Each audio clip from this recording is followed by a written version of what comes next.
We all know that there's a few things that black people cannot live without, and you already know what the first one is. Nah, I'm just playing. You know what we're here for. We're here to talk about the connection between black people and the Akatsuki. This is pretty much the bread and butter of the anime community. If you go to DreamCon, you're not lasting 34 seconds without seeing that red cloud.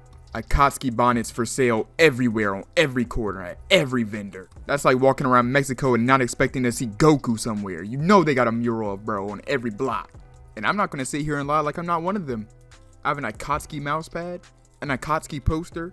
My entire setup is black and red. And the reasonings for this are actually very simple. And the first reason is they just look clean as hell. Think about it. The first time that we see the Akatsuki in action is when Itachi and Kisame pull up in part 1. Pulling up too deep to a village where everybody is their enemy. And on top of that, they have some of the cleanest cloaks I've ever seen in my life. And on top of all that, they still walked in that village and got what they needed done. And within 5 minutes of screen time, they already established their aura within the show. And of course, I cannot speak for every single black person, but let's just admit it now, when characters just do what they gotta do without all that dilly-dallying and yapping, that shit is fire. And the craziest part is, in Naruto, we got a whole clan of people that did that exact same thing.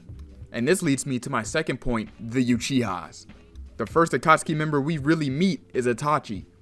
And ever since I started paying attention to anime, I've seen the comparison between Uchihas and African American. And I mean, I feel like that one's a little more obvious than the rest of the things I'm going to explain. The Uchihas literally got segregated into their own corner of the village. And why is that? Well, for one, their power. And two, just the fact that they didn't go along with every single thing that the village and government said. Those two things alone caused them to be segregated and put under a constant watch. And I'm very sure I don't need to go into much detail about how people could actually relate to that, especially living in America. And of course, there's going to be people probably sitting here saying, but what about the hidden cloud? It's literally just a village full of black people. And I mean, yeah, of course, obviously, we also like the hidden cloud. Now, there's one thing that some people don't really agree with, and that was Itachi's decision to kill his own clan instead of revolting against the village itself. I personally think Itachi really didn't have a choice in this matter. However, some people would disagree with that statement, but we're not going to get into that today. And now for my next reason. I know we already talked about the design of the cloak. Obviously, that hoe is clean as hell, but it's even better for a completely different reason. It is actually reppable in real life. Now, I don't know about y'all, but me personally, I've had my share of people just call me out or be like, oh, you watching anime? You watch anime? You know how people get about it. At least back in the day, it used to kind of be like that. Now it's a little more mainstream. Actually, it's super mainstream now. I'm not going to lie. I just realized that it's very mainstream. But since it wasn't always like this, finding anime merch that you could actually rep in public and could actually look good in was almost impossible. Thankfully, the Akatsuki blesses with not just a fire colorway, but a design that's simple enough that you can just put it on anything and it can actually look decent. We cannot say this about most anime, because if we catch niggas walking around in a My Hero hoodie, you're fucked. Also, I don't know why I have to say this, but please stop wearing them Ahegao hentai hoodies all over public. I don't know how I've seen so many in public. Anyway, Akatsuki merch is fire. However, there is one thing I want to say. I feel like the design is starting to get overused within the community. Like the Akatsuki bonnets. Yes, Akatsuki bonnets are fire. However, I see them so much and I've seen multiple people selling them. So it's like, come on, like, I don't know. It's a little overused at this point, especially when there's no creativity behind it. I saw this a while ago. I saw these jackets. I think they were selling them hoes at DreamCon. It was a very clean design, like Naruto based designs. If I find some pictures, I'll throw them up on the screen. Those were pretty fire and they were creative. I gotta shout out that guy if I can find him. But anyway, let's continue on because I got a couple more points before I end this video. I guess this point could have been earlier in the video when I was talking about the Uchiha. A lot of the members went through these traumatic experiences and had no help through them. So even though they're seen as these absolutely horrific and evil villains, there's a lot of untold parts of their character. Nagato was an orphan who had to suffer through the effects of the Great Ninja Wars, which caused his mind to be dead set on fixing what he saw as a systematically broken nation.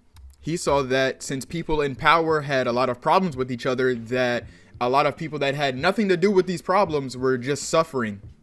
So Nagato sought out to capture the tailed beast and create so much fear that war would no longer exist. That in itself could be an entire reason for someone liking the Akatsuki, because obviously you can contrast that with our own country and see a pretty easy resemblance. But if you look at the Akatsuki as a group, besides the ones that are genuinely just inherently evil, which I would attribute to Deidara, Orochimaru, Kakazu, and I feel like Hidan's a 50-50, these members actually have a pretty good reason to do the things they're doing. Kisame is a great example of this because he is a product of the Blood Mist. Now, if you know about the Blood Mist, you know it's absolutely treacherous what the people of that village were going through at the time. He went through a problem that a lot of people end up going through, which is a complete lack of self-identity. Throughout pretty much his entire life, he didn't really understand who he was. Kind of similar to Sasori. Sasori simply was very traumatized by the death of his parents who were killed in the Second Great Ninja War. So we can really understand where these people are coming from when it comes to why would you do anything for a nation that's not doing anything for you? They've now gone rogue and turned their back against them because now instead of allowing themselves to suffer, they make other people suffer so they can get the things they want. And then there's Obito, who could probably get an entire video to himself, but I'm going to make this very short. While Obito was recovering, he was pretty much manipulated and brainwashed by Madara. That's kind of debatable, I guess. You know, Obito was a good kid, and obviously Rin's death didn't help him at all, but when he got stuck in that bed and had to listen to Madara's teachings pretty much all day, he eventually did conform. And I feel like a lot of people can actually relate to the fact they can look back on life and see things they were taught or saw that just simply was not right. Which did happen to Obito towards the end of the show when he ends up actually helping out Naruto.